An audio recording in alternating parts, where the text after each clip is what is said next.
SheSight's ardent followers from across the world. Welcome to another inspiring episode of SheSight podcast. This is the place where we get to meet incredible women who are making a difference in their own unique ways. Finding your path and making it work for you is what this journey is all about. Today, we are going to talk about how to grow as a person and make great connections with others. These are important skills that make a big difference in our everyday lives and jobs. We will talk about how these skills can be a part of your life in a very real and practical way.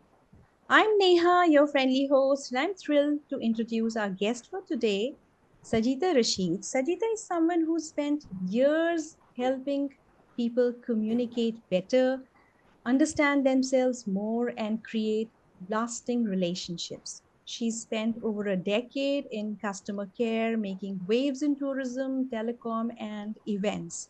And for the last 14 years, she's been the go to mentor for soft skills, teaching us how to talk, listen, and connect.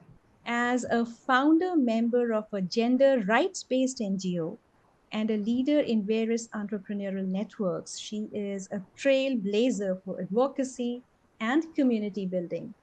Please join me in welcoming the remarkable Sajitha Rasheed. Welcome, Sajitha. Thank you so much, Neha. Thank you so much for having me here. Thanks for being here. We are all excited to hear from you today. Now, here is my first question for you. So, everyone has that one moment where things just click. So, I want to know what was that moment for you, the one that made you decide to shift your focus from a well settled stream to training and mentoring? Okay, thank you for the question, Neha.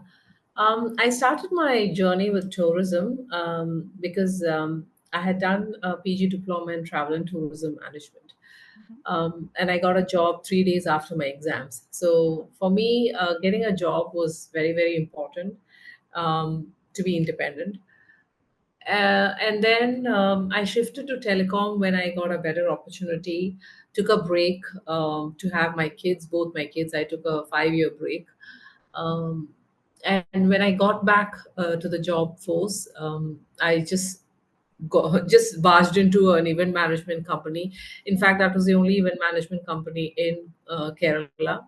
And I just got into their office and I said, I would like to work for you because I'm interested in this industry. And they were taken aback because nobody just barges in and says, Yeah. I would like to work for you. So I started working with event management, and as part of some of the events, I was asked to do some research and deliver some of the training programs for children, for the Rotary children. Mhm. And I realized I enjoyed that research. I enjoy studying. I love to study. I love to read new things, get updated and all that. So for me, that research part was very, very exciting. The delivery part came very natural for me, and so the entire thing looked very exciting for me, and slowly it was like a natural progression. I just shifted from events into a full-time training field. Yeah, that's how it happened. Wow, that's really interesting. Okay, so communication, Sajita, is such a big part of our lives.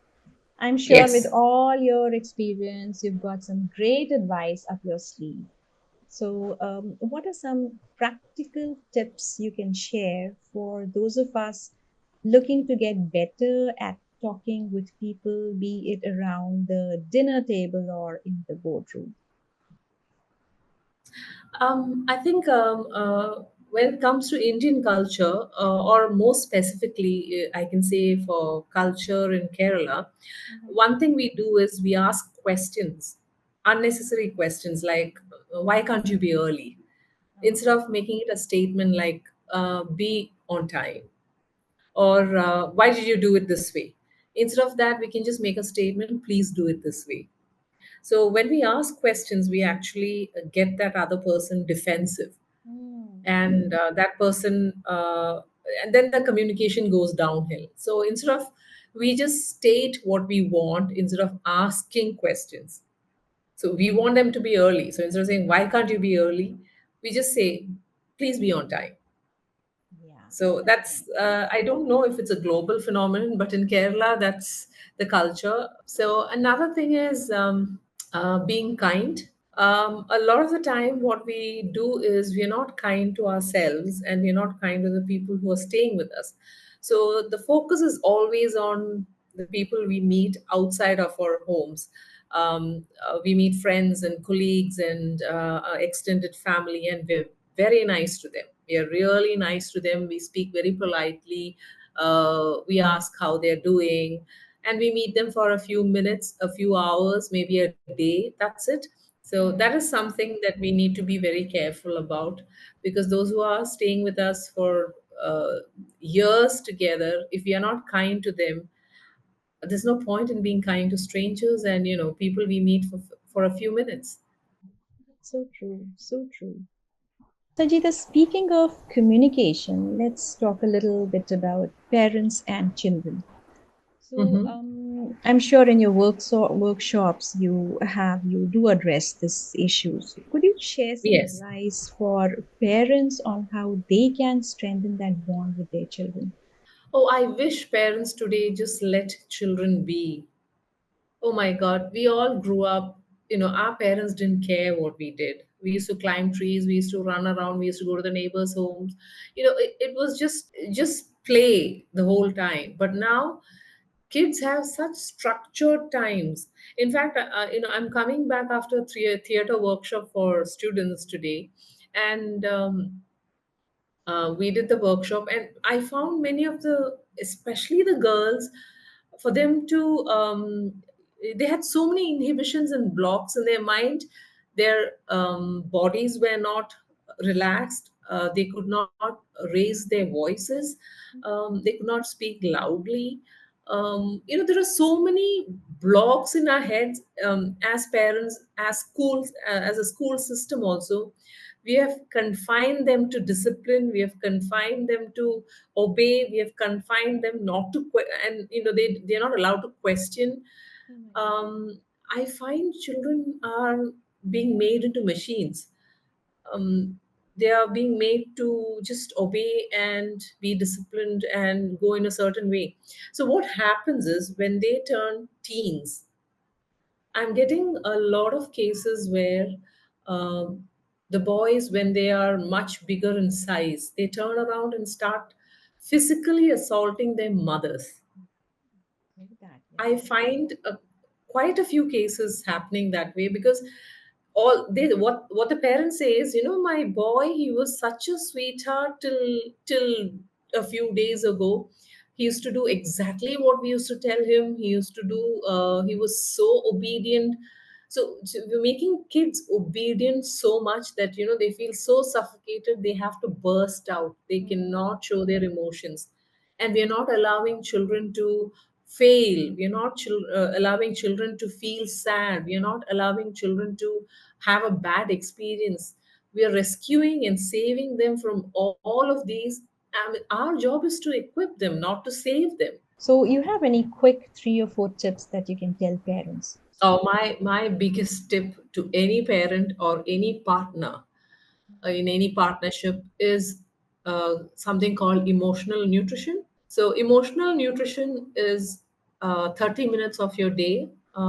If you're talking to a child, then be at their child's eye level, or put the child onto the table and you sit on a chair.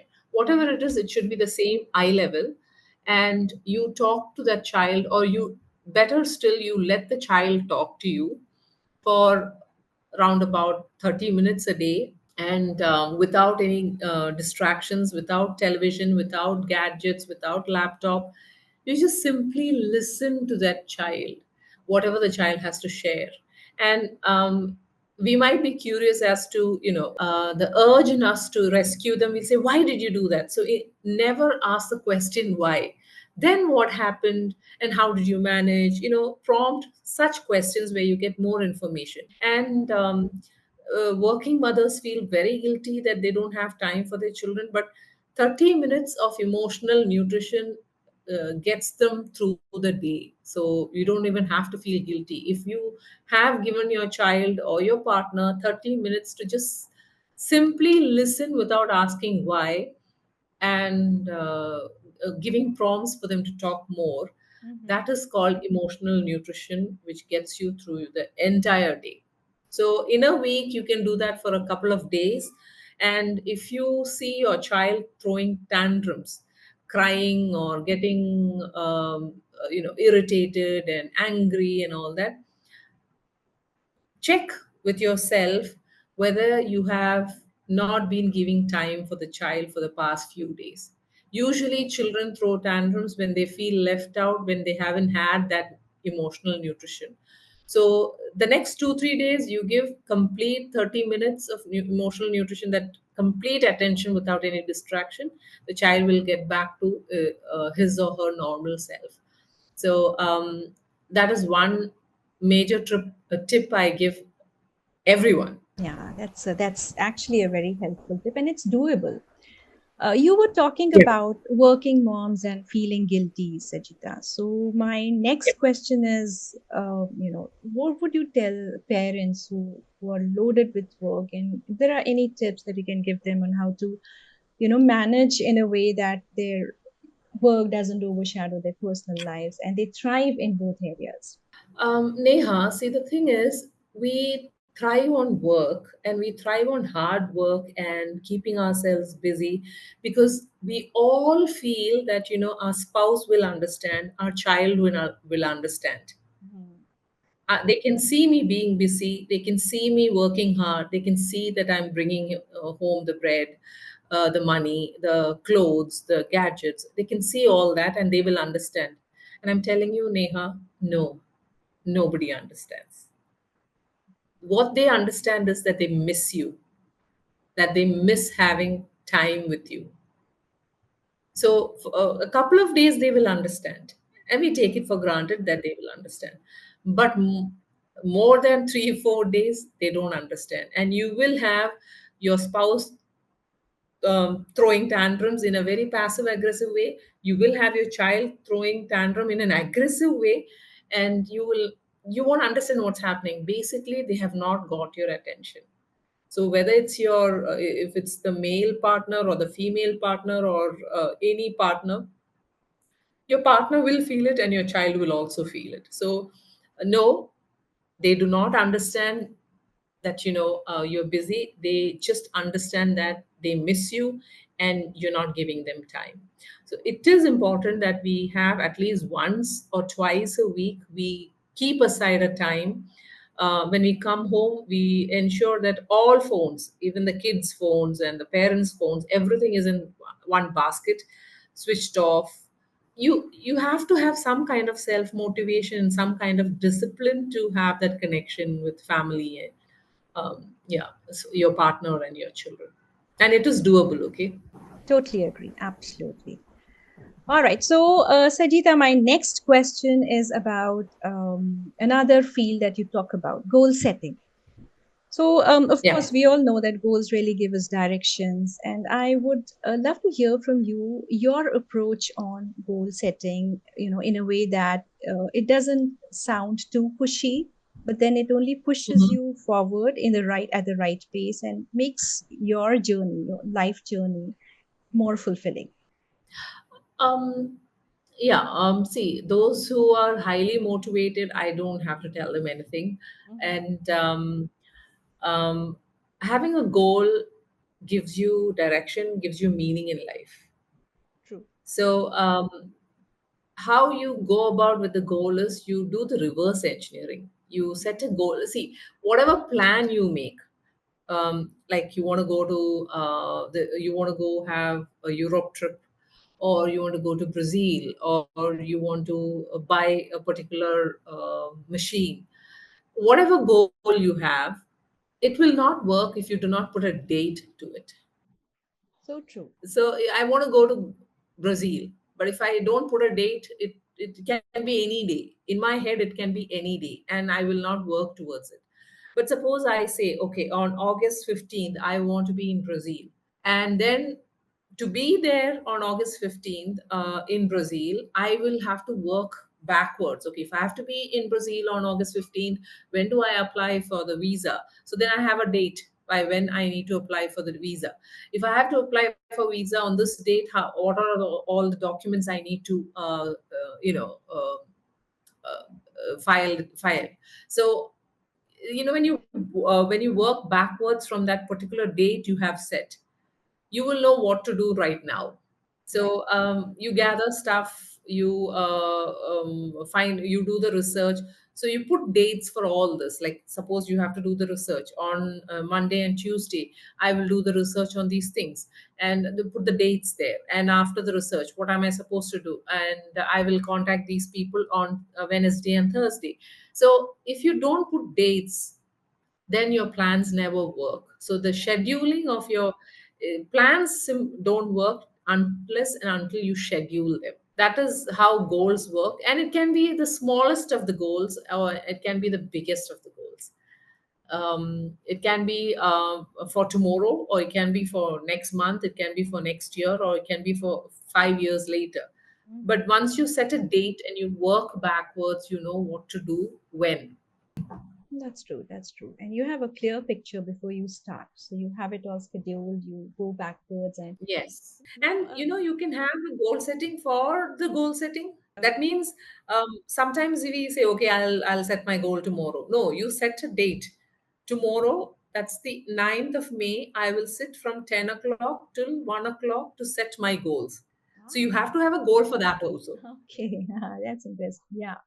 Right. So I'm going to talk about stress now, Sajitha, which is so common these days, and Mm-hmm. I think anybody and everybody you speak to, they have some or the other kind of stress going on. And it's a very tricky thing.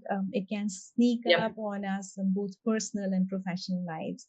So, what are Mm-hmm. some easy and everyday tips you can share for keeping stress at bay and staying mentally fit? Okay, so usually everyone says just close your eyes and breathe in and concentrate on your breath, which is a very, very simple thing to do. I'm not sure how many people will do and can do that, but that is one way. Breathe, close your eyes, breathe, and just concentrate on your breath. Um, Most of us have stress because we are not in the here and now. Here and now is this place at this moment. And we have only this place and this instance, this situation, and only this moment we have.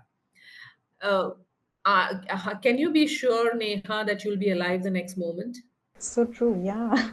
There's no guarantee. So you are not sure about what is going to happen the next moment, and the moment that has passed, the last moment. I mean, that dialogue, the conversation we had, is over. I cannot undo it. I cannot do anything about that has happened, gone. But every living being lives in the here and now, in this moment. The trees, the bees, the birds, the flowers, every living being except for human beings live in the here and now. Human beings, they do not live in that one point, this point that we have right now. Instead of living in this one point, what we do is we live in the past thing, remembering what happened and feeling guilty and regretting.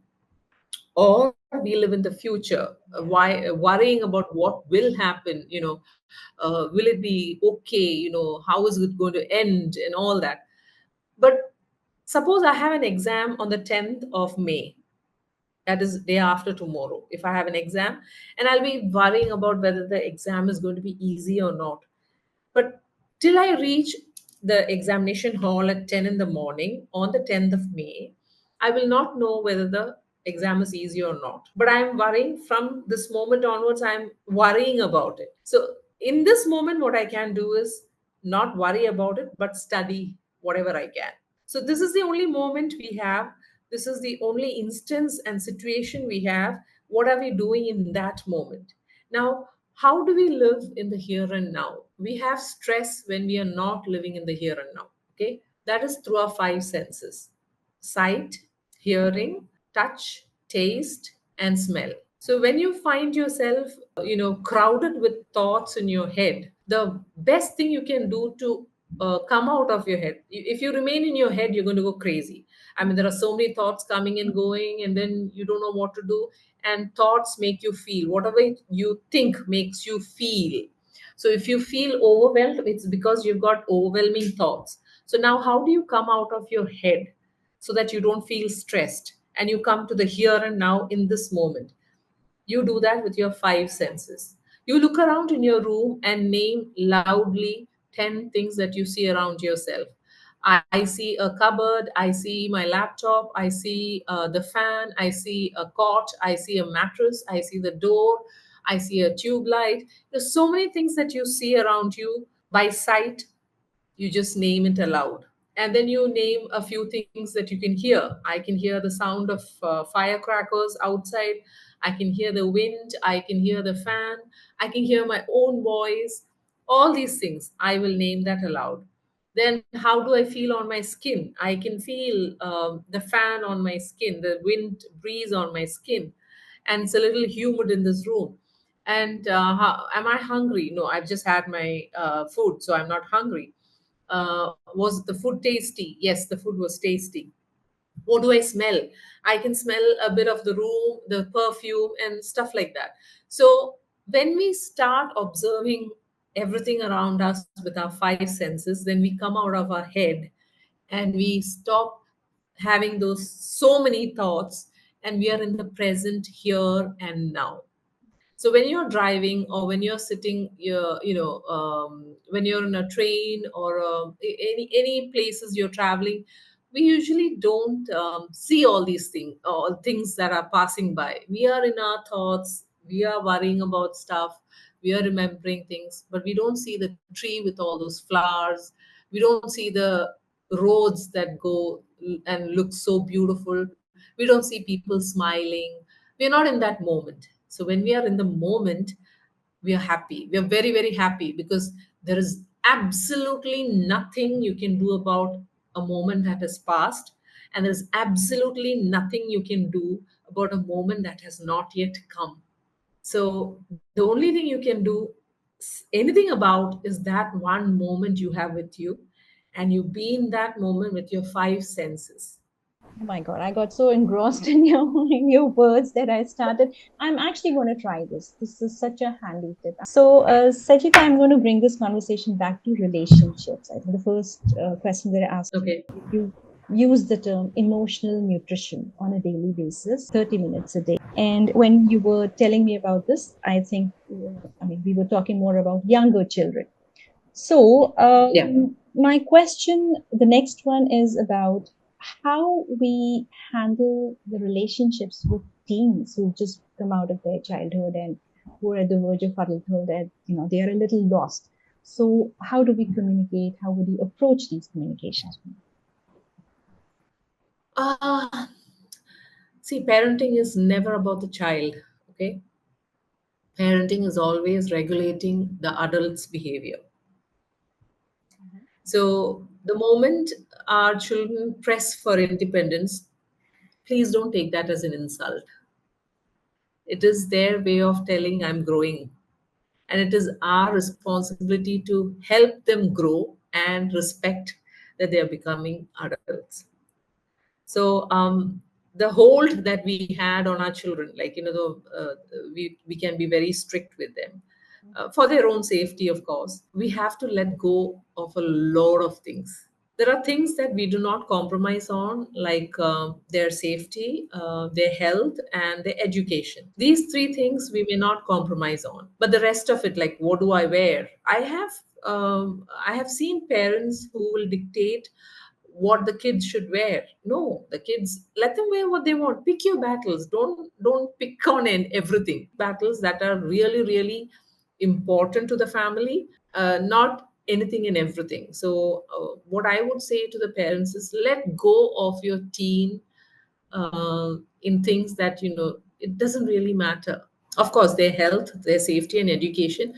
Instead of that, the kind of friends they have, of course we keep a watch. but we don't criticize every friend they bring home, or we don't criticize everything they do, because then they'll stop telling us. They will do what they want, but if you want them to tell you what they're up to, then you better be open to all kinds of people they meet, and let them have experiences. It's okay to have experiences. It's okay to fail, but you are there telling them,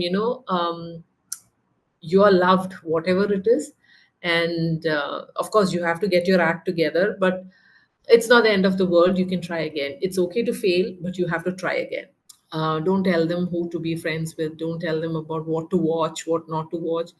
They're all intelligent kids. Kids are all intelligent. And yeah, that's what we can do. And it's a very, very hard thing if your child has started rebelling.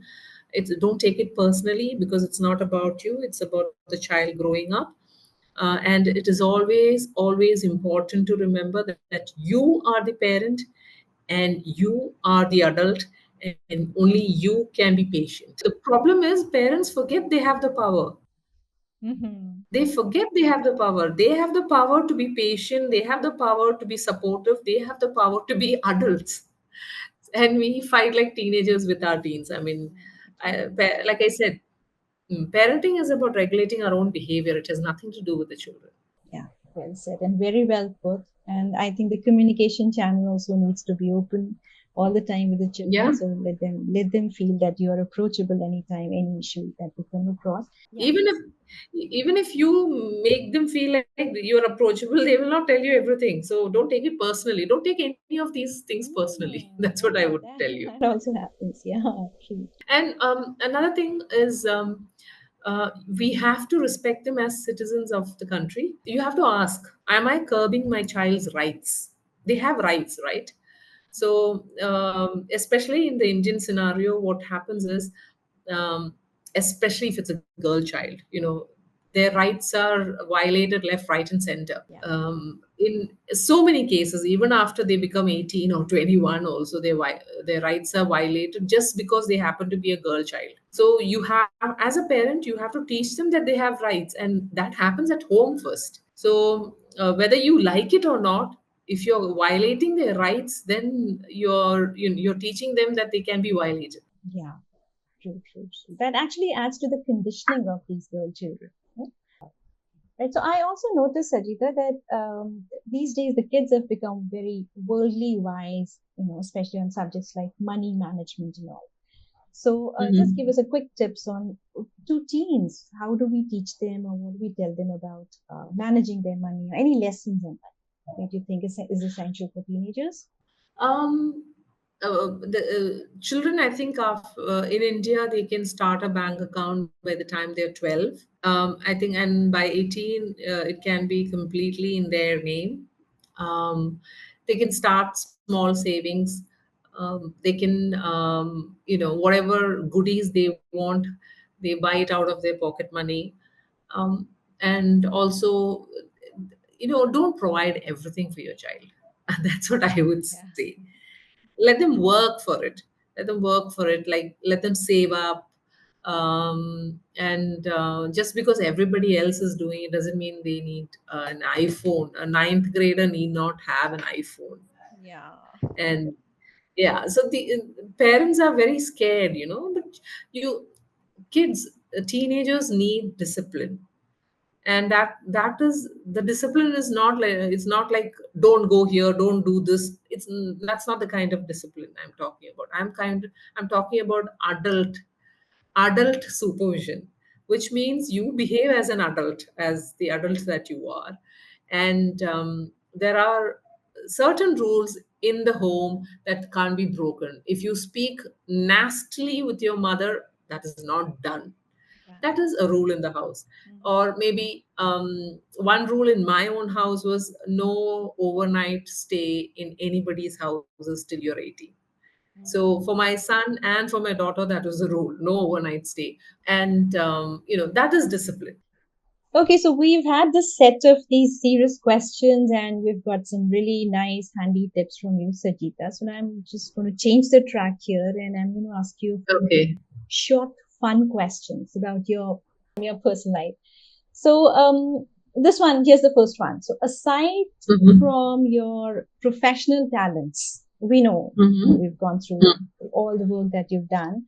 I just want to know, Mm-hmm. do you have any quirky or unexpected skills that might surprise us? Oh, well, I'm not sure if that's a skill, but it's something I do. Mm-hmm. For example, when I see an instance or when I see a situation, when I come across something that has happened, I immediately try to figure out how would this sound like a title in a newspaper. They Ah, have these okay. headings. All right. Okay, that's a good one. Okay, Sajida, you also do, I think you've done subtitling, you translate Malayalam to English, and you write Yes. subtitles for the movies. Yeah. Yep. So, with this background, Sajida, in writing subtitles for movies, what is Mm-hmm. the funniest or the most unexpected phrase you've come across while translating from Malayalam to English? So sometimes there are these Malayalam is a very, I would say it's a very tough language when it comes to it's a weird language in the sense of I'll compare it with Tamil. Tamil is a very poetic language. Even if Uh-huh. I just use cuss words, it sounds like poetry. Okay, Okay. it's like Urdu. Uh-huh. Yeah. Urdu Same also. language for Yeah. me. Yeah. Yeah, so but if I want to write poetry in Malayalam, it's kind of, the language is so formal, so straightforward. So Yeah. what happened is once I was watching a movie, and then there is this very poetic thing about the sky and the clouds and all those things, and I saw the translation and I almost died. I don't remember what it was, but it was horrendous. Like, the what the poet was talking about was, the beauty of the rains or the clouds or something like that, and there was a typical translation below, like, the cloud. So if I compare your face to a moon, it's very poetic. So but when you translate this, your face is the moon or something like that, it was like hilarious. So I see a lot of these translations where, the Malayalam, some people just give the literal Literal translation. translations. Yeah. This is Yeah, term true translation. So it yeah, just yeah, loses its yeah. entire sense. Yeah. Exactly. That's So so it's funny. lost in translation actually. Lost in translation. Yeah. Fun. Okay, now one more fun question for you. So you Yeah. conduct these workshops. So just tell us Hmm. any moment, any hilarious moment where, it was everybody burst into laughing and, it was fun. Any episode, any incident that you remember from any of your workshops? I'm not so. It doesn't come to my mind all of a sudden. But I can tell you what happened today. Hmm. Today, in the theater workshop, the mentor was talking about, emoting, like you show your emotions Right. and don't suppress it. But in a society, you can't really show all your emotions the exact way it is, because you're in a society and you need acceptance and all that. But Hmm. at the same time, if you suppress your emotions, it turns into a disease. So he was giving one tip uh, on how to express yourself when you're upset and when you have an emotion to express. So he said gibberish, nonsense, talking nonsense is one way. So he asked two students to get up and speak in Chinese, and they said, "No, we don't know Chinese." So he said, "Whatever you have heard in Chinese, just repeat that." And the kids, two of them tried doing that, but it didn't happen. And then another two got up and then they just started speaking, yeah, yeah, all that. Okay. And the whole class burst out laughing because Yeah. they were talking just nonsense. It Mhm. sounded something like Chinese, but Right. those two participants just went ahead and had a great conversation in some nonsense Okay. Chinese. All right. That's a Yeah. fun activity. Okay, now Sajita, now do you have any message for our SheSight audience, SheSight readers? Just live in the moment, have a fantastic life, see the beauty all around you. You can't do that every day, but whenever you remember, do that. and you just have this one moment, and what you do in that one moment is up to you. Oh, that's lovely, lovely, beautifully put. Thanks a lot, Sajita, Thank for you. all the great advice and stories you've shared with us. It's been really helpful, and I'm sure our listeners too have learned a lot. And to everyone listening, we hope you found something in this chat that you can use in your life. Keep tuning in for more talks with incredible women like Sajita. Do subscribe to our YouTube channel and also to our magazine for insightful stories and thought provoking ideas. That's all for now from SheSight Podcast. This is Neha saying goodbye. Take care and keep making positive changes in your life, like Sajita says. Thanks a lot. Thank you.